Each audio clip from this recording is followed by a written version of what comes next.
Hi students, ಎಲ್ಲರಿಗೂ SSLC friend YouTube ಚಾನಲ್ಗೆ ಸ್ವಾಗತ. ಯಾರ್ಯಾರು ನಮ್ಮ ಚಾನಲ್ನ ಸಬ್ಸ್ಕ್ರೈಬ್ ಮಾಡ್ಕೊಂಡಿಲ್ಲ ಬೇಗ ಸಬ್ಸ್ಕ್ರೈಬ್ ಮಾಡ್ಕೊಳ್ಳಿ.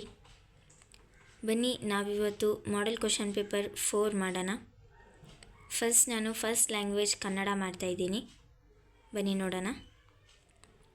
ಪ್ರಥಮ ಭಾಷೆ ಕನ್ನಡ. ಫಸ್ಟು ಬಹು ಆಯ್ಕೆ ಪ್ರಶ್ನೆಗಳಿದೆ 6 ನೋಡಿ. ಒಂದು ವರ್ಣಮಾಲೆಯಿಂದ ಬಂದೇ ಬರುತ್ತೆ. ವರ್ಣಮಾಲೆಗೆ ಸಂಬಂಧಪಟ್ಟಂತೆ ಒಂದು ಪ್ರಶ್ನೆ ಇದ್ದೇ ಇರುತ್ತೆ ನಿಮಗೆ ಬಹು ಆಯ್ಕೆ ಪ್ರಶ್ನೆಗಳಲ್ಲಿ. ನೋಡಿ ಫಸ್ಟ್ ಕ್ವಶನ್, ಕನ್ನಡ ವರ್ಣಮಾಲೆಯಲ್ಲಿರುವ ಯೋಗವಾಹಗಳ ಸಂಖ್ಯೆ ಕೇಳಿದ್ದಾರೆ. ಯೋಗವಾಹಗಳು ಗೊತ್ತು ನಿಮಗೆ, ಸೊ 2 ಇರೋದು. ಆಪ್ಷನ್ ಡಿ ನಿಮ್ಮ ಸರಿಯಾದ ಉತ್ತರ ಆಗುತ್ತೆ. ಬನ್ನಿ ನೆಕ್ಸ್ಟ್ ನೋಡೋಣ. 2ನೇ ಪ್ರಶ್ನೆ ನೋಡಿ, ಉನ್ಮಾದ ಪದವು ಈ ಸಂಧಿಗೆ ಉದಾಹರಣೆಯಾಗಿದೆ. ಅನುನಾಸಿಕ ನೋಡಿ, ಮಧ್ಯದಲ್ಲಿ ನಾ ಇದೆ, ಸೊ ಅದರಿಂದ ಅನುನಾಸಿಕ ಸಂಧಿಯಾಗುತ್ತೆ. ನಿಮಗೆ ಈ ಥರ ಗ್ರಾಮರ್ನ ಈಸಿಯಾಗಿ ಅರ್ಥ ಮಾಡಿಸ್ಬೇಕು ಅನ್ನೋದೇ ನನ್ನ ಉದ್ದೇಶ. ಸೊ ಚಾನಲ್ ಸಬ್ಸ್ಕ್ರೈಬ್ ಮಾಡ್ಕೊಂಡಿಲ್ಲ ಅಂದರೆ ಬೇಗ ಸಬ್ಸ್ಕ್ರೈಬ್ ಮಾಡ್ಕೊಳ್ಳಿ. ನಾನು model question paper 1, model question paper 2, model question paper 3 ಎಲ್ಲ ಸಬ್ಜೆಕ್ಟ್ದೂ ಬಿಟ್ಟಿದ್ದೀನಿ. ಸೊ ಯಾರ್ಯಾರು ನೋಡಿಲ್ಲ ಬೇಗ ಹೋಗಿ ನೋಡಿ. ಸ್ಕೋರಿಂಗ್ ಪ್ಯಾಕೇಜು, ಪಾಸಿಂಗ್ ಪ್ಯಾಕೇಜು ಎಲ್ಲ ಬಿಟ್ಟಿದ್ದೀನಿ. ಮತ್ತು ನಿಮ್ಮ ಪ್ರಿಪ್ರೇಟ್ರಿ ನಾಳೆ ಇದೆ ಅನ್ಬೇಕಾದ್ರೆ ಅದರ ಹಿಂದಿನ ದಿನ ನಾನು ನಿಮಗೆ ನಾಳೆ ಪಕ್ಕಾ ಬರುವಂಥ ಪ್ರಶ್ನೆಗಳನ್ನು ಬಿಡ್ತೀನಿ. ಸೊ ಚಾನಲ್ನ ಸಬ್ಸ್ಕ್ರೈಬ್ ಮಾಡ್ಕೊಳ್ಳಿ. ಯಾವುದೇ ಒಂದು ವಿಡಿಯೋನ ಸ್ಕಿಪ್ ಮಾಡ್ದಿರ ನೋಡಿ. ನೀವು ನಮ್ಮ ಚಾನಲ್ನ ಸಬ್ಸ್ಕ್ರೈಬ್ ಮಾಡಿದರೆ ನೀವು 10th ಉತ್ತಮ ಫಲದೊಂದಿಗೆ ನೀವು ಪಾಸ್ ಮಾಡ್ತೀರಾ. ಸೊ ನಿಮ್ಮ ಫಲಿತಾಂಶ ಉತ್ತಮ ಆಗಬೇಕು ಅನ್ನೋದೇ ನಮ್ಮ ಉದ್ದೇಶ. ಸೊ ಅದರಿಂದನೇ ನಾವು ಈ ಚಾನಲ್ನ ಕ್ರಿಯೇಟ್ ಮಾಡಿದ್ದೀವಿ. ಸೊ ಚಾನಲ್ ಸಬ್ಸ್ಕ್ರೈಬ್ ಮಾಡ್ಕೊಂಡಿಲ್ಲ ಅಂದರೆ ಮಾಡ್ಕೊಳ್ಳಿ. ಬನ್ನಿ ನಮ್ಮ ಮುಂದಿನ ಪ್ರಶ್ನೆ ನೋಡೋಣ. ಒಂದು ಅಭಿಪ್ರಾಯದ ವಿವರಣೆ ಮುಂದೆ ತಿಳಿಸಿದಂತೆ ಇದೆ ಎಂದು ತೋರಿಸುವ ಸಂದರ್ಭದಲ್ಲಿ ಬಳಸಲಾಗುವ ಲೇಖನ ಚಿಹ್ನೆ. ನೋಡಿ ಆಪ್ಷನ್ ಬಿ ವಿವರಣಾತ್ಮಕ. ನೋಡಿ ಚಿಹ್ನೆಗಳು ನಾನು ನಿಮಗೆ ಸ್ಕೋರಿಂಗ್ ಪ್ಯಾಕೇಜ್ ಮಾಡಬೇಕಾದ್ರೆ ಎಲ್ಲ ಎಕ್ಸ್ಪ್ಲೇನ್ ಮಾಡಿದ್ದೀನಿ. ಇದರಲ್ಲಿ ಏನಾದರೂ ಡೌಟ್ಸ್ ಇದ್ದರೆ ನಿಮಗೆ ಪೂರ್ತಿ ವಿಡಿಯೋ ನೋಡಿದಾದಮೇಲೆ ಕಮೆಂಟ್ ಮಾಡಿ, ನಾನು ನಿಮಗೆ ಕ್ಲಿಯರ್ ಮಾಡ್ತೀನಿ. ಯಾವುದಾದ್ರೂ ಗ್ರಾಮರ್ ಎಕ್ಸ್ಪ್ಲೇನ್ ಮಾಡಬೇಕು ಅಂತ ಇದ್ದರೆ ಕಮೆಂಟ್ ಮಾಡಿ, ನಾನು ನಿಮಗೆ ಎಕ್ಸ್ಪ್ಲೇನ್ ಮಾಡ್ತೀನಿ. ನೆಕ್ಸ್ಟು 4th ಕ್ವಶನ್, ವರ್ತಮಾನ ಕಾಲ ಸೂಚಕ ಪ್ರತ್ಯಯವಿದು. ನೋಡಿ ಎ ಉತ್ತ. ನೆಕ್ಸ್ಟ್ 5th ಕ್ವಶನ್, ಷಷ್ಠಿ ವಿಭಕ್ತಿಯ ಕಾರಕಾರ್ಥವಿದು. ಆಪ್ಷನ್ ಬಿ ಸಂಬಂಧ. ನೆಕ್ಸ್ಟು 6th ಕ್ವಶನ್, ಮುರಾರಿ ಪದವು ಈ ಸಮಾಸಕ್ಕೆ ಸೇರಿದೆ. ನೋಡಿ ಆಪ್ಷನ್ ಬಿ ಬಹುವ್ರೀಹಿ ಸಮಾಸ. ನೆಕ್ಸ್ಟು ಸಂಬಂಧಿ ಪದ ಬರೆಯುವುದು 4 ಮಾರ್ಕ್ಸ್ಗಿರುತ್ತೆ. ನಿಮಗೆ ಗೊತ್ತು, ಫಸ್ಟ್ ಒಂದು ವರ್ಡ್ ಕೊಟ್ಟಿರ್ತಾರೆ, ಅದಕ್ಕೆ ಉತ್ತರನ ಅವರೇ ಕೊಟ್ಟಿರ್ತಾರೆ. ಥರ್ಡ್ ಇನ್ನೊಂದು ವರ್ಡ್ ಕೊಟ್ಟಿರ್ತಾರೆ, ಅದಕ್ಕೆ ನಾವು ಫಸ್ಟ್ 2 ಪದಗಳಿಗೆ ಯಾವ ಥರ ಸಂಬಂಧ ಇರುತ್ತೋ ಅದೇ ಥರ 3ನೇ ಪದಕ್ಕೆ ನಾವು ಆ ಥರ ಸಂಬಂಧ ಇರೋ ಪದನ ಬರೀಬೇಕು. ಸೊ ಬನ್ನಿ ಫಸ್ಟ್ನೇ ಕ್ವಶನ್ ಓದೋಣ. ಅಂದರೆ 7th ಕ್ವಶನು, ದ್ಯೂತ ಜೂಜು, ಚೀರ ಸೀರೆ. ನೋಡಿ ಇದು ತತ್ಸಮ ಮತ್ತು ತದ್ಭವ ಪದಗಳು. ಸೊ ನಾವು ಅದಕ್ಕೆ ಚೀರ ಇದ್ದದನ್ನು ಸೀರೆ ಅಂತ ಬರೀಬೇಕು. ನೆಕ್ಸ್ಟ್ ನೋಡೋಣ 8th ಕ್ವಶನ್, ಲಕ್ಷ್ಮಣ ಅಂಕಿತನಾಮ, ಪರ್ವತ ರೂಢನಾಮ. ಸೊ ಇದು ನಾಮಗಳಲ್ಲಿ. ನೆಕ್ಸ್ಟ್ ನೋಡೋಣ 9th ಕ್ವಶನ್, ರೊಯ್ಯನೆ ಅನುಕರಣಾವ್ಯಯ, ತರುವಾಯ ಸಾಮಾನ್ಯಾರ್ಥಕಾವ್ಯಯ. ಬನ್ನಿ 10ನೇದು ನೋಡೋಣ. ಕನ್ನಡಿಗ ತದ್ದಿತ್ತಾಂತ ನಾಮ, ಶಾಲೆಯವರೆಗೆ ತದ್ದಿತಾಂತವ್ಯ. ತದ್ದಿತಾಂತವ್ಯಯ.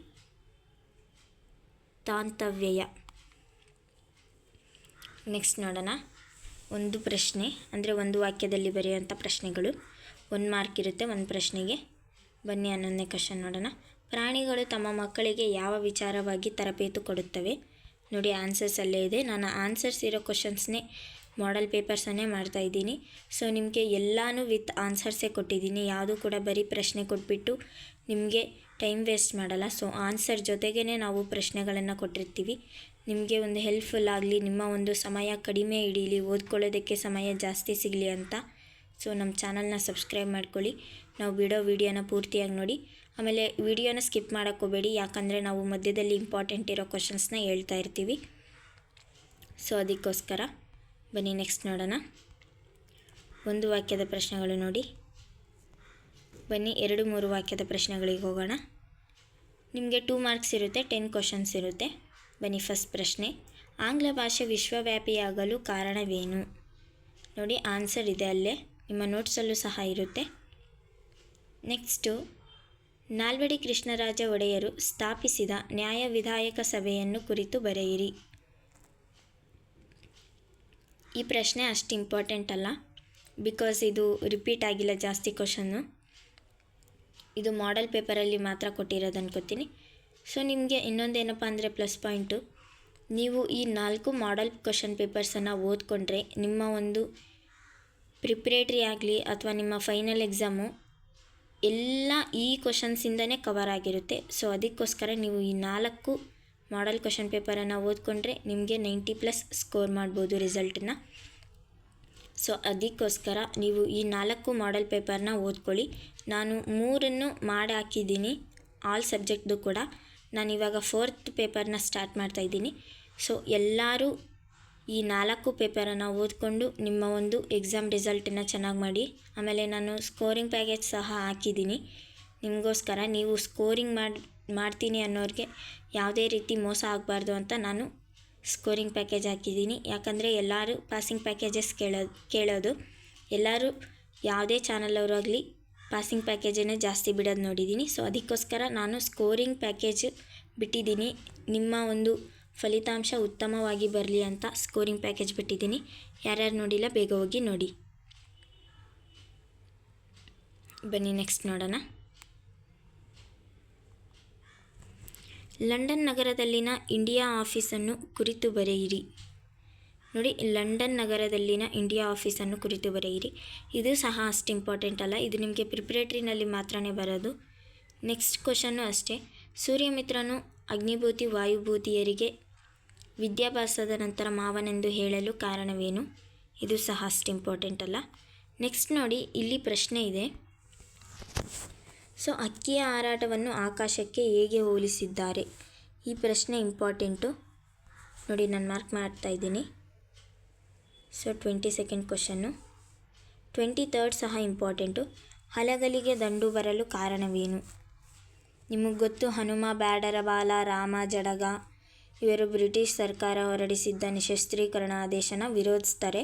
ಅದಕ್ಕೋಸ್ಕರ ಹಲಗಲಿಗೆ ದಂಡು ಬರುತ್ತೆ. ಸೊ ಅದಕ್ಕೋಸ್ಕರ ಅಂತ ನೀವು ಅದನ್ನೇ ವಿವರಿಸಿ ಬರೆದ್ರೆ ನಿಮಗೆ 2 ಮಾರ್ಕ್ಸ್ ಸಿಗುತ್ತೆ.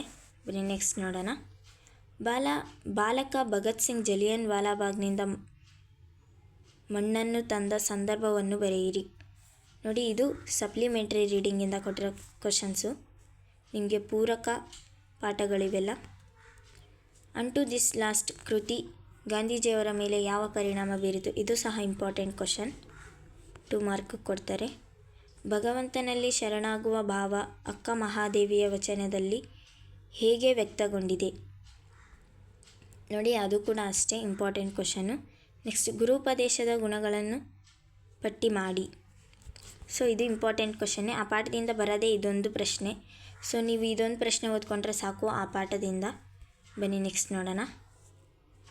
ನೆಕ್ಸ್ಟು ಕವಿ ಪರಿಚಯ ನೋಡಿ. ಕವಿ ಪರಿಚಯ ನಾನು ಸ್ವಲ್ಪ ಜನದ್ದು ನಿಮ್ಮ ಫೈನಲ್ ಎಕ್ಸಾಮ್ಗೆ ಕೊಡ್ತೀನಿ ಅಂತ ಹೇಳಿದ್ದೀನಿ. ಸೊ ಚಾನಲ್ನ ಸಬ್ಸ್ಕ್ರೈಬ್ ಮಾಡ್ಕೊಳ್ಳಿ, ಇಲ್ಲಾಂದರೆ ನಮ್ಮ ವಿಡಿಯೋ ಮಿಸ್ ಆಗುತ್ತೆ. ಸೊ ಬನ್ನಿ, ಇಲ್ಲಿ DS ಜಯಪ್ಪಗೌಡ ಮತ್ತು ದ ರಾ ಬೇಂದ್ರೆ ಕೊಟ್ಟಿದ್ದಾರೆ. ಇದರಲ್ಲಿ ಯಾರ್ದಪ್ಪ ಇಂಪಾರ್ಟೆಂಟ್ ಅಂದರೆ ದ ರಾ ಬೇಂದ್ರೆ ಅವ್ರದ್ದು. ಇದನ್ನು ಚೆನ್ನಾಗಿ ನೋಡ್ಕೊಳ್ಳಿ. ಸೊ ಶಾರ್ಟಾಗಿ ನಾನು ಸ್ಕೋರಿಂಗ್ ಪ್ಯಾಕೇಜಲ್ಲಿ ಕೊಟ್ಟಿದ್ದೀನಿ ನಿಮಗೆ, ಈಸಿಯಾಗಿ ಯಾವ ರೀತಿ ಬರೀಬೇಕು ಇದನ್ನೆಲ್ಲ ಫುಲ್ 3 ಮಾರ್ಕ್ಸ್ ಕೊಡೋ ಥರ ಅಂತ. ಸೊ ಯಾರ್ಯಾರು ಆ ವಿಡಿಯೋನ ನೋಡಿಲ್ಲ ಆ ವಿಡಿಯೋನ ಒಂದು ಸಾರಿ ನೋಡಿ. ಬನ್ನಿ ನೆಕ್ಸ್ಟ್ ನೋಡೋಣ. ನೆಕ್ಸ್ಟು ಛಂದಸ್ಸು ಕೊಟ್ಟಿದ್ದಾರೆ ನೋಡಿ. ಇಲ್ಲಿ ವೃತ್ತ ಕೊಟ್ಟಿದ್ದಾರೆ. ವೃತ್ತ ನಿಮಗೆಲ್ಲರಿಗೂ ಹೇಳೇ ಕಟ್ಟಿರ್ತಾರೆ. ಸೊ ಯಾವುದೇ ಒಂದು ಟೆನ್ಷನ್ ಇಲ್ದಿರ ಕರೆಕ್ಟಾಗಿ ನೋಡಿಕೊಂಡು ಯಾವ ವೃತ್ತ ಇದು ಅಂತ ನೋಡಿಕೊಂಡು ಬರೀರಿ, ಹುಷಾರಾಗಿ ಬರೀಬೇಕು. ಬಿಕಾಸ್ ನೀವು ಒಂದೊಂದು ಸಾರಿ ಮಿಸ್ ಮಾಡ್ತೀರಾ ಅದನ್ನೆಲ್ಲ. ನೆಕ್ಸ್ಟ್ ಅಲಂಕಾರ ನೋಡಿ. ಅಲಂಕಾರ ಉಪಮಾಲಂಕಾರ ಇಲ್ಲಾಂದರೆ ರೂಪಕ ಅಲಂಕಾರ, ಇದೆರಡೇ ಕೊಡೋದು ನಿಮಗೆ. ಈ ಸಿಲೆಬಸ್ಸಲ್ಲಿ ಇರೋದೇ ಅಷ್ಟೇ ನಿಮಗೆ. ಸೊ ಯಾವುದ್ಯಾವುದು ಟೆನ್ಷನ್ ಇಲ್ದಿರ ಅಷ್ಟೇ ಓದ್ಕೊಂಡ್ರೆ ಸಾಕು. ನೆಕ್ಸ್ಟ್ ಗಾದೆಯನ್ನು ವಿಸ್ತರಿಸಿ ಬರೆಯುವುದು. ಗಾದೆ ಗೊತ್ತು ನಿಮಗೆ. ಫಸ್ಟು ಅದ್ರ ಬಗ್ಗೆ ಗಾದೆಯ ಬಗ್ಗೆ ಸ್ವಲ್ಪ ಬರೀಬೇಕು. ನೆಕ್ಸ್ಟ್ ನೀವು ಅದನ್ನು ಯಾವ ಗಾದೆ ಬಗ್ಗೆ ಹೇಳ್ತಿದ್ದೀರಾ ಅನ್ನೋದಕ್ಕೆ ಒಂದು ಉದಾಹರಣೆ ಕೊಟ್ಟು ಬರೀಬೇಕು. ನೋಡಿ, ಇವಾಗ ಆಳಾಗಬಲ್ಲವನು ಅರಸನಾಗಬಲ್ಲನು. ಅವನಿಗೆ ಎಲ್ಲ ಒಂದು ಕ್ವಾಲಿಟೀಸ್ ಇರುತ್ತೆ.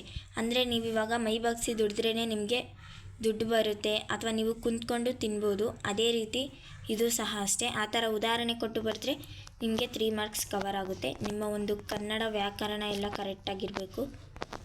ವಾಕ್ಯಗಳು ಸರಿಯಾಗಿ ಮಾಡಿದ್ರೆ ನಿಮಗೆ 3 ಮಾರ್ಕ್ಸ್ ಫುಲ್ ಕೊಡ್ತಾರೆ. ನೆಕ್ಸ್ಟು ಸಂದರ್ಭ ಸ್ವಾರಸ್ಯ 3 ಪಾಠದಿಂದ ಬರುತ್ತೆ, ಇನ್ನು 3 ಪೊಯಮಿಂದ ಬರುತ್ತೆ. ನೋಡಿ, ದೇವರೇ ಮರ ಹತ್ತುವಷ್ಟು ಕರುಣಿಸು, ನಾನೇಕೆಯನ್ನು ಪರೀಕ್ಷಿಸುವೆ, ನೀನು ಬಿಸಿ ನೀರು ಸಿದ್ಧಪಡಿಸು, ಸಮರದೊಳಗೆನಗಜ್ಜ ಪೇರೆ ಮಾವುದು ಕಜ್ಜಂ, ಹಸುರು ಸಂಜೆ ಈ ಬಿಸಿಲು. ನೋಡಿ, ಇದೆಲ್ಲ ಪ್ರಶ್ನೆಗಳಿಗೆ ಉತ್ತರಗಳಿದೆ. ಸ್ಕೋರಿಂಗ್ ಪ್ಯಾಕೇಜಲ್ಲಿ ಇನ್ನೂ ಚೆನ್ನಾಗಿದೆ, ನೀವು ಈಸಿಯಾಗಿ ಓದ್ಬೋದು. ಅಷ್ಟು ಒಂದು ಈಸಿಯಾಗಿ ಇರುವಂತಹ ನಾನು ಒಂದು PDF ರೆಡಿ ಮಾಡಿ ನಿಮಗೆ ಸ್ಕೋರಿಂಗ್ ಪ್ಯಾಕೇಜ್ಗೆ ಕೊಟ್ಟಿದ್ದೀನಿ. ಸೊ ಆ ವಿಡಿಯೋನ ಯಾರ್ಯಾರು ನೋಡಿಲ್ಲ ಬೇಗ ಹೋಗಿ ನೋಡಿ. ನೆಕ್ಸ್ಟ್ ನೋಡಿ, ಊರ್ವಿಯೋಳ್ ಕೌಸಲ್ಯ ಪಡೆದ ಕುವರಂ ರಾಮ. ಸೊ ಇದಾದರೂ ಓದ್ಕೊಳ್ಳಿ, ಇದೆರಡರಲ್ಲಿ ಒಂದು ಓದ್ಕೊಳ್ಳೇಬೇಕು. ಬಿಕಾಸ್ ನಿಮಗೆ ಒಂದು ಪೊಯಮಿಂದ ಎರಡು ಪ್ಯಾರಾ ಕಂಠಪಾಠ ಇರುತ್ತೆ. ಬಟ್ ನೀವು ಅದರಲ್ಲಿ ಒಂದನ್ನು ಕರೆಕ್ಟಾಗಿ ಯಾವುದೇ ತಪ್ಪಿಲ್ಲದೆ ಓದ್ಕೊಂಡು ಬರೆಯೋಕ್ಕೆ ಬಂದರೆ ನಿಮಗೆ 4 ಮಾರ್ಕ್ಸ್. ಯಾವುದೇ ಒಂದು ಭಯ ಇಲ್ದಿರ ನೀವು 4 ಮಾರ್ಕ್ಸ್ ತಗೋಬೋದು. ಸೊ ನೋಡಿ, ನೆಕ್ಸ್ಟು ನೀವು ಸಾರಾಂಶ ಬರೆಯೋದು. ಒಂದು ಪ್ಯಾರಾ ಕೊಟ್ಟಿರ್ತಾರೆ, ಅದಕ್ಕೆ ಸಾರಾಂಶ ಬರೀಬೇಕು. ಸೊ ನೀವು ಫಸ್ಟು ಯಾವ ಒಂದು ಪೊಯಮಿಂದ ಅದನ್ನು ಆರಿಸಿದ್ದಾರೆ ಅನ್ನೋದನ್ನು ಬರೀರಿ. ಸೊ ಯಾವ ಪೊಯಮ್ ಅಂದರೆ ಕೊರಳ ಸೆರೆ ಹಿಗ್ಗಿದವು, ಇದು ನಿಮಗೆ ಗೊತ್ತು ಕರ್ಣದು. ಸೊ ಅದಕ್ಕೋಸ್ಕರ ನೀವು ಹೆಂಗೆ ಬರೀಬೇಕು ಅಂದರೆ, ಇದನ್ನು ಈ ಪಾಠದಿಂದ ಆರಿಸಲಾಗಿದೆ, ಇವ್ರು ಬರೆದಂಥವರು, ಈ ಥರ ಫಸ್ಟ್ 1-2 ಲೈನ್ಸ್ ಬರೀರಿ. ನೀವು ಯಾವ ರೀತಿ ಸಂದರ್ಭ ಸ್ವಾರಸ್ಯಕ್ಕೆ ಬರೀತೀರೋ ಆ ಥರ ಬರೆದ್ಬಿಟ್ಟು ಕೆಳಗಡೆ ಅದರಲ್ಲಿ ಏನಿದೆ. ಸೊ ನೀವು ಪೊಯಮ್ ಕೇಳಿರ್ಬೇಕಾದ್ರೆ ನಿಮ್ಮ ಟೀಚರ್ಸ್ ಎಕ್ಸ್ಪ್ಲೇನ್ ಮಾಡಿರ್ತಾರೆ. ಸೊ ಅದನ್ನೇ ನೀವು ಕಂಟಿನ್ಯೂ ಆಗಿ ಬರ್ಕೊಂಡೋಗಿ ನಿಮ್ಗೆ ಏನೇನು ಗೊತ್ತಾಗುತ್ತೋ ಅದರಲ್ಲಿರೋ ಒಂದು ಮೌಲ್ಯ ಅಥವಾ ಅದರಲ್ಲಿ ಏನು ಸಾರಾಂಶ ಇದೆ ಅನ್ನೋದನ್ನು ಬರೆದ್ರೆ ನಿಮಗೆ ಫುಲ್ ಮಾರ್ಕ್ಸ್ ಕೊಡ್ತಾರೆ. ವಾಕ್ಯಗಳು ನೀವು ಸರಿಯಾಗಿ ಮಾಡಿರಬೇಕು. ನಿಮ್ಮ ಒಂದು ವಾಕ್ಯನ ಓದೋರು ಓ ಹೌದು ಅಂತ ಬೇರೆಯವ್ರಿಗೂ ಅರ್ಥ ಆಗೋ ಥರ ಇರಬೇಕು ನಿಮ್ಮ ಒಂದು ವಾಕ್ಯಗಳು. ಅಷ್ಟೇ ಅವರು ಕೌಂಟ್ ಮಾಡೋದು. ಮಿಕ್ಕಿದೆಲ್ಲ ನೀವು ನಿಮ್ಗೇನು ಅನಿಸುತ್ತೋ ಅದನ್ನು ಬರೆದ್ರೆ ಪರವಾಗಿಲ್ಲ. ಸೊ ಬನ್ನಿ ನೆಕ್ಸ್ಟ್ ನೋಡೋಣ. 8-10 ವಾಕ್ಯ. 8-10 ವಾಕ್ಯದಲ್ಲಿ ಒಂದು ಪೊಯಮಿಂದ ಬರುತ್ತೆ, ಒಂದು ಪಾಠದಿಂದ ಬರುತ್ತೆ. ಬನ್ನಿ ಪಾಠದಿಂದ ನಿಮಗೆ ಏನಪ್ಪ ಅಂದರೆ ಶಬರಿ ಪಾಠದಿಂದ ತುಂಬ ಸಾರಿ ರಿಪೀಟ್ ಆಗಿದೆ ಪ್ರಶ್ನೆ. ಸೊ ನೀವು ಪಾಠದ ಪ್ರಶ್ನೆಗಳಲ್ಲಿ ಶಬರಿ ಪಾಠದಿಂದ ಓದ್ಕೊಂಡ್ರೆ ಬೆಸ್ಟು. ಈ ಪಾಠ ತುಂಬ ಇಂಪಾರ್ಟೆಂಟ್, ಅದು 8-10 ವಾಕ್ಯಕ್ಕೇ. ಸೊ ನೀವು ನೋಡ್ಕೊಳ್ಳಿ ಇದೊಂದು ಪಾಠನ 8-10 ವಾಕ್ಯಕ್ಕೆ. ಬನ್ನಿ ನೋಡೋಣ ನೆಕ್ಸ್ಟು ಸಂಕಲ್ಪ ಮತ್ತು ಅನುಷ್ಠಾನ ಕುರಿತು ಕವಿ ಶಿವರುದ್ರಪ್ಪನವರ ಅಭಿಪ್ರಾಯವನ್ನು ವಿವರಿಸಿ. ಸೊ ಇದು ಸಹ ಒಂದು ಸಂಕಲ್ಪ ಗೀತೆ ಪಾಠದಿಂದ. ಸೊ 2 ಪ್ರಶ್ನೆ ಕೊಟ್ಟಿದ್ದಾರೆ ನೋಡಿ. ನೀವು ಈ ಸಂಕಲ್ಪ ಗೀತೆದು ಸಾರಾಂಶ ಏನಿದೆ ಆ ಪೊಯಮ್ದು ಪೂರ್ತಿ ಒಂದೇ ಸಾರಿ ಓದ್ಕೊಂಡ್ರೆ ಯಾವ ಪ್ರಶ್ನೆ ಬಂದರೂ ಸಹ ಅದೊಂದನ್ನೇ ಬರಿಬೋದು. ನೀವು ಇಂಗ್ಲೀಷಲ್ಲಿ ಸಮ್ಮರಿ ಬರೆಯೋ ಥರ. ಸೊ ಅದಕ್ಕೋಸ್ಕರ ಸಮ್ಮರಿ ಓದ್ಕೊಳ್ಳಿ ಎಲ್ಲ ಪೊಯಮ್ದು ಸಹ. ಸೊ ಅಷ್ಟೇ, ನಿಮಗೆ ಅದು 4 ಮಾರ್ಕ್ಸ್ ಕವರ್ ಆಗುತ್ತೆ. ನೆಕ್ಸ್ಟ್ ನಿಮಗೆ ಗೊತ್ತು ಗದ್ಯಾಂಶ ಅವ್ರು ಕೊಟ್ಟಿರ್ತಾರೆ, ಅದಕ್ಕೆ 2 ಕ್ವಶನ್ಸ್ ಕೊಟ್ಟಿರ್ತಾರೆ, ಅದರಲ್ಲಿ ಮೇಲೇ ಆನ್ಸರ್ ಇರುತ್ತೆ. ಸೊ ನೀವು ಅದನ್ನು ನೋಡಿಕೊಂಡು ಬರೀಬೇಕು. ಬನ್ನಿ ನೆಕ್ಸ್ಟ್ ನೋಡೋಣ. 5 ಮಾರ್ಕ್ಸ್ಗಿರೋವಂಥದ್ದು ತುಂಬ ಇಂಪಾರ್ಟೆಂಟ್ ಇರುವಂಥದ್ದು ನಿಮಗೆ ಲೆಟರ್. ಸೊ ನಿಮಗೆ ಒಂದು ಅಫಿಷಿಯಲ್ಲು, ಇನ್ನೊಂದು ಫಾರ್ಮಲ್ಲು, ಒಂದು ಇನ್ಫಾರ್ಮಲ್ ಲೆಟ್ರ್ ಕೊಡ್ತಾರೆ. ಸೊ ವ್ಯಾವಹಾರಿಕ ಮತ್ತು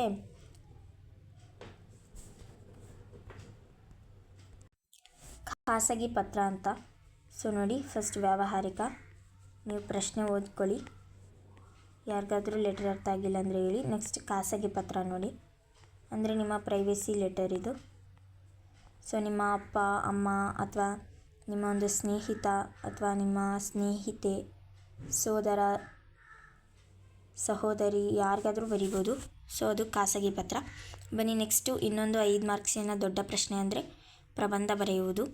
ಸೊ ಇದರಲ್ಲೂ ಅಷ್ಟೇ ನೀವು ಪೀಠಿಕೆ, ವಿಷಯ ವಿವರಣೆ, ಉಪಸಂಹಾರ, ಆಮೇಲೆ ಅದರಲ್ಲಿ ಪಾಯಿಂಟ್ ಸಿಕ್ಕಿ ಎಲ್ಲ ಪೂರ್ತಿ ನಿಮ್ಮ ಒಂದು ಪ್ರಬಂಧ ಹೆಂಗಿರಬೇಕು ಅಂದರೆ ನೋಡಿದವ್ರಿಗೆ oh this is nice, 5 marks ನಾನು ಕೊಡಬಲ್ಲೆ ಅನ್ನೋ ಥರ ಇರಬೇಕು. ಸೊ ಅದಕ್ಕೋಸ್ಕರ ನೀವು ಏನು ಬರೀತಿರೋ ಅದ್ರ ಬಗ್ಗೆ ಚೆನ್ನಾಗಿ ಬರೀರಿ, ಗೊತ್ತಿರೋಷ್ಟು ಬರೀರಿ.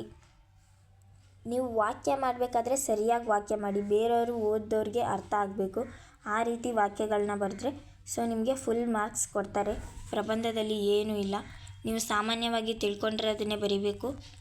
ಅವರೇನು ಬುಕ್ ಓದ್ಬಿಟ್ಟು ಇದೇ ಥರ ಬರೀರಿ ಅಂತ ನಿಮಗೆ ಒಂದು ಕಟ್ಟುನಿಟ್ಟಲ್ಲಿ ಇಡಲ್ಲ. ಸೊ ನಿಮಗೆ ಏನು ಗೊತ್ತಿದೆ ಅದ್ರ ಬಗ್ಗೆ ಅದನ್ನೆಲ್ಲ ಬರ್ಕೊಂಡು ಹೋಗ್ಬೋದು. ನೋಡಿ ಇಷ್ಟು ದೊಡ್ಡದಾಗಿದೆ, ಬರ್ಕೋತೀನಿ ಅನ್ನೋದು ಬರ್ಕೊಳ್ಳಿ. ಸೊ ಯಾರ್ಯಾರು ನಮ್ಮ ಚಾನಲ್ನ ಸಬ್ಸ್ಕ್ರೈಬ್ ಮಾಡ್ಕೊಂಡಿಲ್ಲ ಮಾಡ್ಕೊಳ್ಳಿ. ಯಾರ್ಯಾರು ಈ ವಿಡಿಯೋನ ಪೂರ್ತಿಯಾಗಿ ನೋಡಿದ್ದೀರಾ ಥ್ಯಾಂಕ್ ಯು ಸೋ ಮಚ್. ಇದೇ ಥರ ನಮ್ಮ ವಿಡಿಯೋನ ಎಲ್ಲ ಬಿಟ್ಟಿದ್ದೀನಿ ನೋಡಿ. So model question paper 1, model question paper 2, model question paper 3, model question paper 4 ಈ 4 ಪೇಪರನ್ನು ಓದ್ಕೊಂಡು ನಿಮ್ಮ ಒಂದು ಫೈನಲ್ ಎಕ್ಸಾಮಲ್ಲಿ ರಿಸಲ್ಟನ್ನು ಚೆನ್ನಾಗಿ ಮಾಡಿ. Thank you so much for watching. ಯಾರ್ಯಾರು ಇನ್ನೂ ನಮ್ಮ ಚಾನಲ್ನ ಸಬ್ಸ್ಕ್ರೈಬ್ ಮಾಡ್ಕೊಂಡಿಲ್ಲ ಬೇಗ ಬೇಗ ಸಬ್ಸ್ಕ್ರೈಬ್ ಮಾಡ್ಕೊಳ್ಳಿ.